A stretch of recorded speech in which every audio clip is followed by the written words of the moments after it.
వాకింగ్కి బయలుదేరాము ఫ్రెండ్. కొంచెం ఇలా వాకింగ్ చేసుకుంటే చాలా హెల్త్కి బాగుంటుంది. మనం నడవటం వల్ల మనకు కీళ్ళ నొప్పులు అలాంటివి ఏమి ఉండవు. నడవాలి కదా, నడవటంలో చాలా మంచి ఇది ఉంది కదా. పూర్వీకులు అంటే ఇళ్లలో పనులే వాకింగ్లా చేసుకునేవాళ్ళు. ఇప్పుడు మనం ఏం చేస్తున్నాము, అంతా స్టవ్ దగ్గర నించోవటం, చిన్న చిన్న పనులే కదా. అందుకని చెప్పేసి వాకింగ్ చేసుకుంటున్నాను. వాకింగ్ వచ్చాను ఫ్రెండ్. పోతేనేమో నమాజ్ చదువుకొని లేవగానే నమాజ్ చదువుకొని కాస్త ఖురాన్ షరీఫ్ తీసుకొని ఆ తర్వాత ఇలా వాకింగ్ చేసుకుంటే చాలా హెల్త్ బాగుంటుంది. వాకింగ్ కంపల్సరీగా నేర్చుకోండి. మాకు ఎంత టైం మిగిలితే అంత టైం. ఈ వర్షం అయితే మమ్మల్ని వదిలిపెట్టలేదు. మళ్ళీ వర్షం మొదలయ్యింది.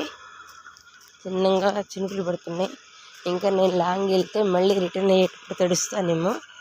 ఇక ఇంటికి బయలుదేరదామని రిటర్న్ అవుదామని చెప్పేసి అనుకుంటున్నాను.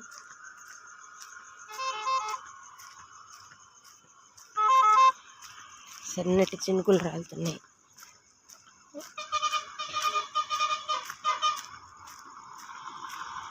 రిటర్న్లో కూరగాయల దగ్గరికి వచ్చేసాను నాన్న.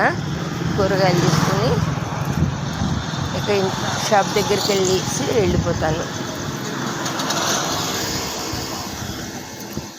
ఏమున్నాయో కూరగాయలు చూద్దాం.